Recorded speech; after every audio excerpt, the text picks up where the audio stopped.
The ship was dying. Jake Morrison could feel it in his bones as the metal floor shook beneath his feet. Red lights flashed everywhere, and the alarm screamed like a wounded animal. He ran down the narrow hallway, his tools bouncing against his hip, his heart pounding in his chest. "Jake, we need you in engineering now." The voice of Commander Lisa Grant crackled through the speakers. She sounded calm, but Jake had known her for 3 years. He could hear the fear hiding behind her words. He reached the engine room and pushed through the door. Smoke filled the air and sparks flew from broken wires. 2 of his crew members were already there, their faces covered in sweat and ash. The main engine was cracked down the middle, leaking blue energy that hissed and popped like an angry snake. "What happened?" Jake asked as he grabbed his repair kit. "We don't know," said Kevin Holt, the ship's doctor who had come to help. One minute everything was fine. The next minute the whole thing just broke apart. Jake looked at the damage and felt his stomach drop. This was bad. This was very bad. The engine was beyond repair. They had maybe 30 minutes before the whole ship would lose power and fall out of the sky. He pressed the button on his communicator. "Commander, I can't fix this. The engine is gone." There was silence for a moment. Then Lisa's voice came back, steady and strong. "Can you give me enough power to land?" Jake looked at the broken machine. He thought about his training, about all the times he had fixed things that should not have been fixed. He was human. Humans were good at finding ways to survive. "I can try," he said. For the next 20 minutes, Jake worked harder than he had ever worked in his life. He rerouted power from systems they did not need. He used parts from the backup generator. He even pulled wires from his own sleeping quarters. His hands were burned and bleeding by the time he was done, but the ship had power. Not much, but enough. "Commander, you have 10 minutes of flight time. Make it count." Lisa did not waste a single second. She aimed the ship toward the nearest planet, a world covered in purple forests and silver mountains. It was beautiful, but Jake did not care about beauty right now. He only cared about surviving the landing. The ship hit the ground hard. Jake was thrown against the wall, and everything went dark for a moment. When he opened his eyes, he was lying on the floor with Kevin kneeling beside him. "You okay?" Kevin asked. Jake nodded slowly. His head hurt and his body felt like one big bruise, but he was alive. They had made it, but their troubles were just beginning. The crew gathered outside the broken ship and looked at their new surroundings. The air smelled sweet, like flowers and honey. Strange birds with 4 wings flew overhead. The trees were tall and thin, with leaves that glowed softly in the fading light. "Where are we?" someone asked. Lisa checked her device, and her face went pale. "We're in Kethari space." Everyone went quiet. The Kethari were one of the most powerful empires in the galaxy. They were ancient and proud, and they did not like visitors, especially human visitors. They thought humans were primitive creatures, too young and too foolish to be worth their attention. "Maybe they won't find us," Kevin said hopefully. But even as he spoke, shapes began to emerge from the forest. They were tall, much taller than humans, with skin that shimmered like pearls in moonlight. Their eyes were silver and cold, and they carried weapons that glowed with dangerous light. Kethari soldiers. There were at least 50 of them, and more kept coming. They surrounded the crashed ship in perfect formation, moving without making a sound. Jake had never seen anything so beautiful or so frightening. Lisa stepped forward with her hands raised. "We come in peace. Our ship was damaged, and we had to make an emergency landing. We mean no harm to your people." The soldiers did not respond. They simply stood there, watching with those silver eyes. Then their ranks parted, and a new figure walked through. She was different from the soldiers. She wore a long dress made of something that looked like liquid light. A crown of crystal stars sat upon her head. Her face was perfect in a way that did not seem real, and her eyes held a weight of centuries. Jake knew immediately who she was. Everyone in the galaxy knew about Queen Verashi, the immortal ruler of the Kethari Empire. She looked at the humans the way someone might look at insects that had crawled into their home. There was no anger in her gaze, just cold disinterest. "You have trespassed on my world," she said. Her voice was soft, but it carried across the clearing like thunder. "By the laws of my empire, you are now prisoners." Lisa tried to speak again. "Your Majesty, please, if you would just let us explain." Silence. The Queen raised one elegant hand and Lisa's voice stopped. "I am not interested in your explanations. I am not interested in your excuses. You will be taken to the palace and held until I decide what to do with you." The soldiers moved forward and began to lead the humans away. Jake walked with the others, his head down, thinking about how everything had gone wrong so quickly. Just this morning, he had been eating breakfast and joking with Kevin about stupid things. Now he might never see Earth again. As they walked past the Queen, something made him stop. Maybe it was courage. Maybe it was foolishness. But instead of looking at the ground like the others, he raised his head and looked directly into her silver eyes. She was already watching him. For a long moment, they simply stared at each other. Jake did not know what he was doing or why. He was not trying to be brave or defiant. He just looked at her, seeing past the crown and the power to the person underneath. The Queen's eyes narrowed slightly. Something flickered across her face, gone too quickly to read. Then she turned away and spoke to one of her soldiers. "That one," she said, pointing at Jake. "Separate him from the others. I wish to speak with him alone." Kevin grabbed Jake's arm. "Jake, no." But the soldiers were already pulling them apart. Jake was led away from his crew, away from his friends, toward an uncertain fate. The last thing he saw before they took him through the trees was Kevin's worried face and Lisa's angry eyes, and the Queen, watching him go with a look he could not understand. The room they gave Jake was not a prison cell. It was beautiful, with high ceilings and windows that looked out over gardens filled with flowers he had never seen before. The bed was soft and the food they brought him was strange but delicious. But a cage made of gold is still a cage, and Jake knew he was not free. 3 days passed before the Queen came to see him. He was standing by the window, watching the twin suns set behind the silver mountains, when the door opened and she walked in. She was alone. No soldiers, no servants, just her. She wore a simpler dress today, dark blue like the evening sky, and her crown was gone. Without it, she looked almost normal. Almost. "You are the engineer," she said. It was not a question. "Yes," Jake replied. He turned to face her but did not bow. He knew he should probably bow, but something in him refused to do it. The Queen noticed. Her lips curved slightly, but he could not tell if it was a smile or a frown. "Your commander told me you saved your ship, that you fixed an engine that could not be fixed. I just did what I had to do." She walked further into the room, her steps making no sound on the stone floor. "My engineers looked at your ship. They said what you did was impossible. They said no one could have kept that engine running long enough to land." Jake shrugged.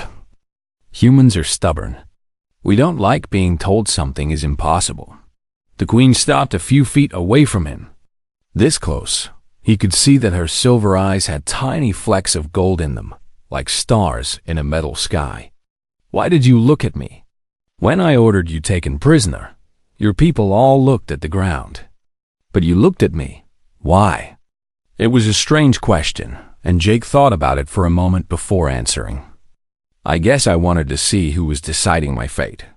I figured if someone was going to kill me, I should at least look them in the eye. You thought I would kill you? I didn't know. I still don't." The Queen studied him for a long moment. Then she turned and walked to the window, looking out at the same view he had been watching. My people think humans are barely more than animals. They say your species is too young, too emotional, too weak. They cannot understand why the galaxy bothers with you at all. Jake felt a small spark of anger, but he kept his voice calm. And what do you think? She did not answer for a long time. When she finally spoke, her voice was softer.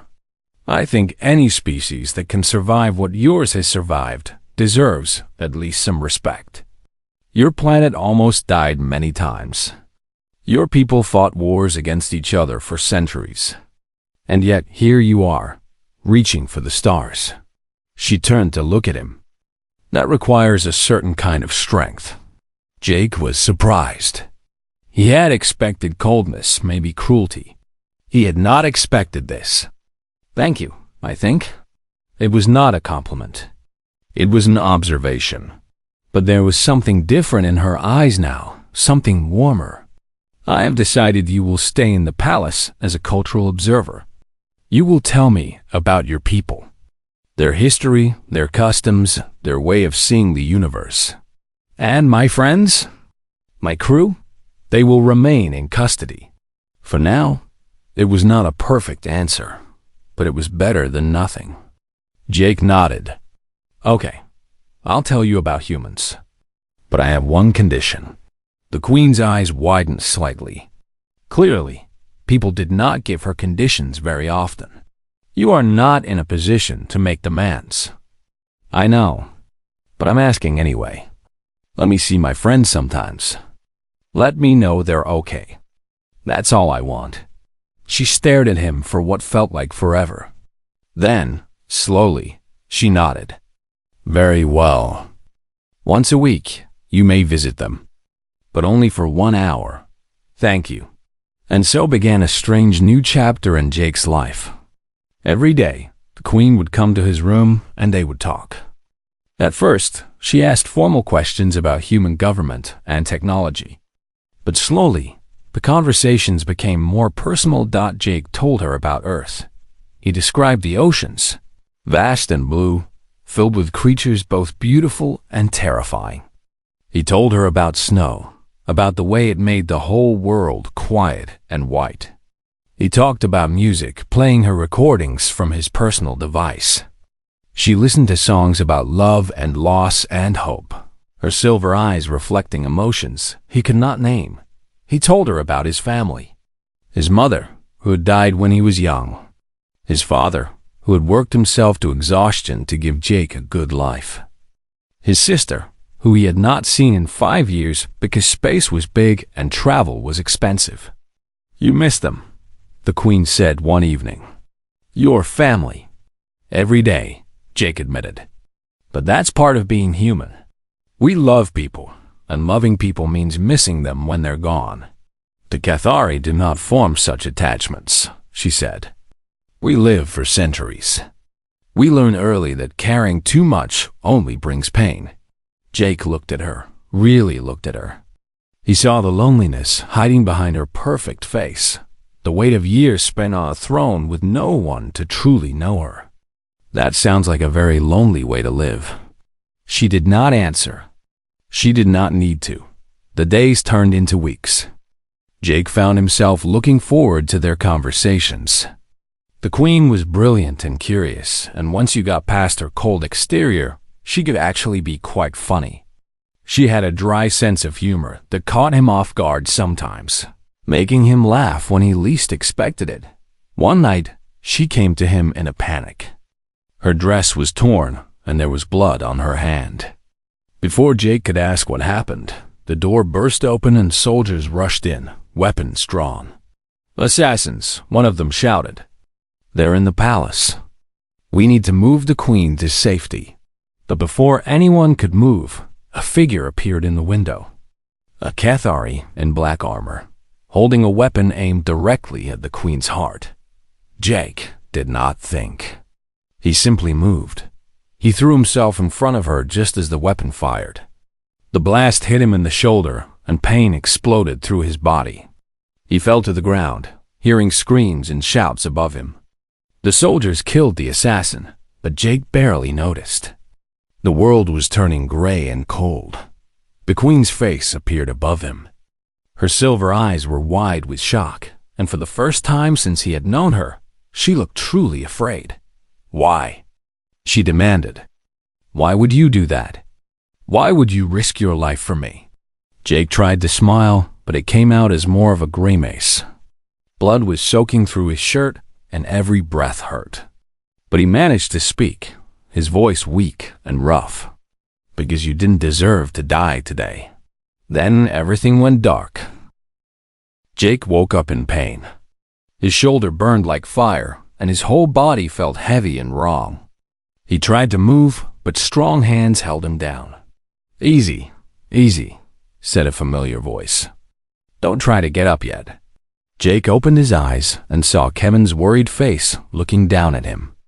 His friend was wearing the same clothes he had been wearing when they crashed, now dirty and wrinkled, but his hands were steady as he worked on Jake's wound. "Kevin?" Jake's voice came out rough and dry. "How are you here?" "The Queen sent for me. Said I was the only one allowed to treat you." Kevin shook his head slowly. "You really know how to make things complicated, don't you? Taking an energy blast for an alien queen. That's got to be one of the stupidest things you've ever done." Jake managed a weak laugh, which immediately made him groan in pain. "Is she okay? The Queen, is she safe?" Kevin gave him a strange look. "She's fine. The soldiers killed the assassin and caught his friends. There were 5 of them, some kind of political faction that wanted her dead." He paused. "She hasn't left your side since they brought you here." "Well, not until about 10 minutes ago, when her advisors forced her to go to a meeting." Jake turned his head and saw that he was in a medical room, but not like any medical room he had ever seen. The walls were covered with glowing symbols, and machines made of crystal floated near his bed, humming softly. Through a large window, he could see the palace gardens, bathed in the light of the twin suns. "She saved your life, you know," Kevin continued as he wrapped a bandage around Jake's shoulder. "Their medical technology is incredible. That blast should have killed you. But she had her best doctors working on you all night, using techniques I've never even heard of." He tied off the bandage and sat back. "Whatever you did, you impressed her." Before Jake could respond, the door opened and the Queen walked in. She was wearing a formal gown of silver and white, and her crystal crown was back on her head. But her eyes, those silver and gold eyes, were fixed only on Jake. "Leave us," she said to Kevin. Kevin looked at Jake, who nodded. With one last worried glance, the doctor gathered his things and left the room. The Queen walked to Jake's bedside and stood there, looking down at him. Her face was unreadable, a mask of perfect calm. But her hands, he noticed, were slightly shaking. "You almost died," she said. "I know. No one has ever done that for me. In 300 years of rule, no one has ever risked their life to save mine. Not even my own guards, who were supposed to protect me." Her voice broke slightly on the last words. "Why did you do it? And do not tell me again that I did not deserve to die. I want the real reason." Jake thought about it. He thought about the weeks of conversations, the slowly growing friendship, the way she laughed when she thought no one was watching. He thought about how lonely she must be, carrying the weight of an empire with no one to share it. "Because I care about you," he said simply. "Because when I saw that weapon pointed at you, the only thing I could think was that I couldn't let you die. Not you, anyone but you." The Queen stared at him. Slowly, she sank into the chair beside his bed, all her royal dignity forgotten. She looked lost and confused, like a child facing something she did not understand. "I do not know what to do with this feeling," she whispered. "My people do not form bonds like this. We live too long. We see too much. We learn to keep our hearts closed. But you," she shook her head, "you have broken something in me, human. Something I did not even know was there." Jake reached out with his good hand and took hers. Her skin was cool and smooth, like silk over stone. Maybe that's not a bad thing. Maybe some things need to be broken before they can grow. She looked at their joined hands, then back in his face. My advisors tell me I am being foolish. Drin, my military commander, says I am showing weakness. He says the other empires will see this as a sign that I can be manipulated. What do you think? I think. She paused, and something softened in her eyes. I think I do not care what the other empires think. For the first time in centuries, I have found something that matters more than politics. The door opened again, and Drin himself walked in. He was a tall Cathari with cold eyes and a permanent frown. He looked at Jake like one might look at a bug that had crawled into a meal. Your Majesty, he said stiffly, the human delegation has arrived. They are demanding to see their people, and the council is waiting for your decision about the prisoners. The Queen stood up, her mask of calm sliding back into place. But she did not let go of Jake's hand. Tell the council I will be there shortly. And tell the human delegation that their people will be moved to comfortable quarters immediately. They are no longer prisoners. Drine's eyes widened. Your Majesty, you cannot— I can, she said, and her voice was ice. I am the Queen. I can do whatever I wish. And I wish for these humans to be treated as guests, not criminals. They crashed on our world by accident. They have shown nothing but respect during their time here, and one of them nearly died to save my life. She fixed Drin with a look that could have frozen a star. Do you have any further objections? Drin opened his mouth, then closed it. He bowed stiffly and left the room. The Queen turned back to Jake, and her expression softened again. Rest now. Heal. I will come back tonight, and we will talk more. She hesitated, then leaned down and pressed her lips gently to his forehead. Thank you, Jake Morrison, for saving my life. For saving more than that. She left the room in a whisper of silk and starlight. Jake lay there, his heart beating strangely in his chest, trying to understand what was happening to him. He had come to this world by accident. He had become a prisoner, then an observer, then a friend. And now, somehow, he had become something else entirely. Something he did not have a name for yet. But whatever it was, he knew one thing for certain. He would not trade it for anything in the galaxy. Kevin came back in a few minutes later and found Jake staring at the ceiling with a strange smile on his face. You okay? Kevin asked carefully. Jake turned to look at his friend. Kevin, I think I might be in trouble. What kind of trouble? Jake laughed, then winced as his shoulder protested. The best kind. 3 months had passed since the crash. 3 months since Jake had taken an energy blast for the Queen. 3 months of healing, talking, and slowly falling into something neither of them fully understood. The human crew had been moved to a guest wing of the palace. Lisa Grant had been allowed to contact Earth, and a diplomatic ship was on its way to open formal negotiations with the Cathari. Everything seemed to be moving toward a peaceful resolution. Then the Varax came. Jake was in the garden with the Queen when the first alarms sounded. The sky, which had been clear and purple, suddenly filled with dark shapes. Ships, hundreds of them, pouring through the atmosphere like a swarm of angry insects. The Varax Dominion, Varashi said, her face going pale. They have finally made their move. Jake had heard about the Varax during his time on the palace. They were conquerors, brutal and efficient, who had been slowly expanding their territory for centuries. They had wanted Cathari space for a long time, and now they had come to take it. The next few hours were chaos. The Queen ran to her command center, issuing orders to her fleet. Jake went with her, refusing to leave her side. He watched as the Cathari ships rose to meet the invaders, elegant vessels of silver and light fighting against the black and red ships of the Varax. But there were too many of them. For every Varak ship the Cathari destroyed, 2 more took its place. The enemy fleet seemed endless, a tide of death that could not be stopped. "We're losing," Drin reported, his voice tight with fear. "Their numbers are too great. We cannot hold them." The Queen stood at the center of the command room, surrounded by screens showing the battle. Her face was calm, but Jake could see the despair in her eyes.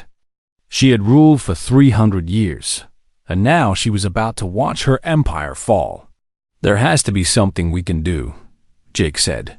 Drin sneered at him. What could a human possibly suggest? This is a war, not a broken engine. But the Queen raised her hand for silence. Let him speak. Jake thought quickly.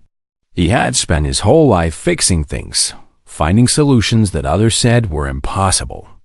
He looked at the screens, at the patterns of the battle, at the way the Varaks moved in perfect formation. "They're too organized," he said slowly. "They move like machines, following a strict plan. They don't adapt. They don't improvise. They just follow orders. And how does that help us?" Drin demanded.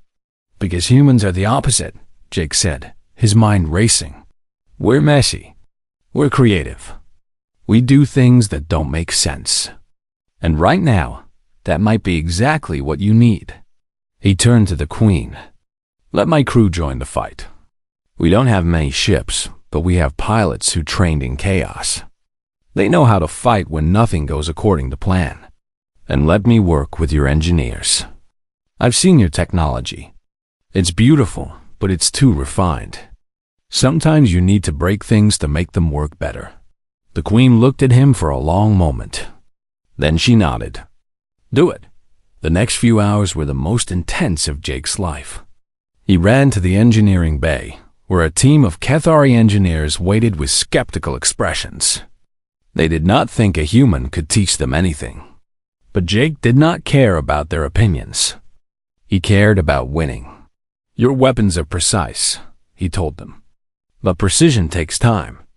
What if we made them faster, but less accurate? What if we hit them with so many shots that it didn't matter if some missed?" The engineers looked at each other uncertainly. This was not how they did things. But one of them, a young female named Cirith, stepped forward. "Show us." Jake showed them. He showed them how to override the targeting systems, how to reroute power from non-essential systems, how to push the engines past their safety limits. It was dangerous and messy, and everything the Cathari hated. But it worked. Meanwhile, Lisa Grant led the human pilots into battle. There were only 15 of them, flying ships that had been quickly repaired after the crash. But they flew like nothing the Varaks had ever seen. They dove and twisted, using asteroids as cover, pretending to retreat, and then turning to attack. They split up and regrouped, never staying in one pattern long enough to predict. One pilot, a young man named Danny Chun, actually flew his ship directly into a Varak's carrier's hangar bay, destroyed their fuel supply from inside, and somehow made it out alive. The Varaks did not know how to respond. Their perfect formations fell apart as they tried to chase ships that would not sit still. Their commanders gave orders that made no sense because the situation made no sense. For the first time in decades, they were confused. The Cathari fleet, using Jake's modifications, pressed their advantage. Ships that should have fallen kept fighting. Weapons that should have taken 3 seconds to fire now fired in 1. The tide of battle began to turn, but it was not enough. The Vorax flagship, a massive vessel called the Devourer, was making its way toward the planet. If it reached orbit, it would bomb the surface until nothing was left. "We have to stop that ship," Jake said. "Everything else doesn't matter if that thing gets through." The Queen's flagship moved to intercept. It was the largest and most powerful ship in the Cathari fleet, but the battle had damaged it badly. As they approached the Devourer, one of the engines gave out completely.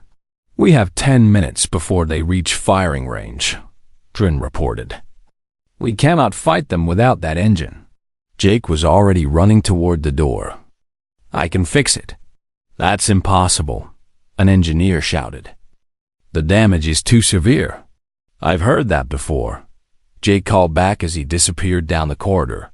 He reached the engine room and found a nightmare of broken metal and leaking coolant. The Cathari engineers there had given up, sitting against the walls with empty eyes. But Jake did not sit. He grabbed tools and started working. It was the hardest repair of his life. His hands burned from hot metal. Coolant splashed his face and arms.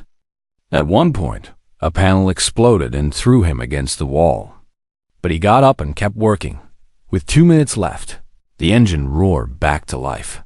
The flagship reached the Devourer just in time. The battle that followed was brutal and fast. In the end, the Cathari ship rammed directly into the Devourer's command bridge, killing their leader and throwing their fleet into chaos. Without their flagship, the Vorax retreated. The remaining ships fled back through the atmosphere, leaving behind wreckage and defeat. When Jake finally made it back to the command center, covered in burns and bruises, the Queen was waiting for him. The room was full of cheering soldiers and crying engineers. But she only had eyes for him. She crossed the room in 3 quick steps and pulled him into her arms, not caring who was watching. "You saved us," she whispered. "You impossible, stubborn, beautiful human. You saved us all." Jake held her back, too tired to speak, but smiling through the pain. They had won. Against all odds, they had won. The celebration lasted for 3 days. Every city in the Cathari Empire threw parties and lit fireworks that painted the sky in colors Jake had never seen before. The people danced and sang and shouted their joy to the stars. They had faced death and survived. But more than that, they had learned something new. They had learned that humans, those small and short-lived creatures they had always dismissed, could fight and bleed and die alongside them. The human pilots were treated as heroes, given medals and honored at banquets. Engineers who had worked with Jake came to him with gifts and thanks. Their old pride replaced with respect. Even Drin, the cold military advisor who had never liked Jake, came to speak with him on the second day. "I was wrong about you," he said stiffly, as if the words hurt to say. "I thought you were just a primitive creature who had somehow caught the Queen's attention. But you proved yourself in battle. You fought for us when you did not have to. That means something." Jake nodded. "Thank you, Dren. That means something to me too." Dren looked at him for a long moment. Then his lips curved into something that might have been a smile. "Take care of her, human. She has been alone for too long." Then he walked away, leaving Jake to wonder at how much had changed. On the evening of the 3rd day, the main celebration was held at the palace. Thousands of Cathari filled the great hall, dressed in their finest clothes, their skins shimmering like living jewels. The Queen sat on a throne of crystallized starlight, accepting the gratitude of her people with grace and dignity. But her eyes kept moving to Jake, who stood near the back of the room with Kevin and Lisa. Every time their gazes met, something passed between them that needed no words. As the night grew late, Jake slipped away from the crowd. He made his way through the palace, following the familiar hallways until he reached a balcony that looked out over the garden. The twin moons had risen, casting silver light over the purple flowers and the still waters of the reflecting pool. He stood there alone, thinking about everything that had happened. 6 months ago, he had been just an engineer on a small ship, traveling through space and trying to save enough money to visit his sister. Now he was standing in an alien palace, having helped win a war, and feeling things he had never expected to feel. He heard footsteps behind him and turned. The Queen was walking toward him, having escaped from her own celebration. She had removed her crown, and her hair fell loose around her shoulders. In the moonlight, she looked less like a ruler and more like a woman. "I was looking for you," she said. "I needed some air. It was getting a little crowded in there." She came to stand beside him, looking out at the same view. For a while, neither of them spoke. They just stood there together, comfortable in silence. "The human delegation made me an offer today," Jake said finally. "They want me to stay here as the official ambassador to your empire. It would mean I could never really go home again, but I would be allowed to live in the palace and help build relations between our peoples." The Queen's hands tightened on the balcony railing. "And what did you tell them?" "I told them I needed to think about it." He turned to look at her. "I wanted to talk to you first." She kept staring at the moons, but he could see the tension in her shoulders, the careful way she held herself still. "You should take it. You would be good at it. You understand my people now, and they respect you. Is that what you want? For me to stay as an ambassador?" "What I want—" She stopped, and he saw her struggle with words that did not come easily. "What I want does not matter. I am a queen. My wants are not supposed to be important." Jake reached out and gently took her hand. "They're important to me." She finally turned to face him. Her silver and gold eyes were bright with emotions that 300 years had not prepared her to feel. "My people bond for life," she said, her voice barely above a whisper. "When we find someone who truly touches our soul, we do not let go. We cannot let go. It is not a choice. It is simply who we are." Jake felt his heart beating faster. "Are you saying what I think you're saying?" "I am saying that I cannot order you to stay. I will not ask it as your queen." She took a shaky breath. "But I am asking as myself. As Vera, stay. Not as an ambassador. Not as a prisoner. Stay because I cannot imagine my life without you in it." Jake stepped closer, still holding her hand. "I spent my whole life traveling through space, never staying anywhere for long. I always thought that was what I wanted. Freedom, adventure, no attachments." He smiled softly. "But then I crashed on this planet and met a queen who hated humans and spent centuries building walls around her heart. And somehow, against all logic, I found a home. Is that a yes?" She asked, hope and fear mixing in her voice. "That's a yes. I'm not going anywhere. I'm staying right here, with you, for as long as you'll have me." The Queen closed her eyes, and when she opened them again, they were wet with tears. In 300 years, she had never cried. She had not known she still could.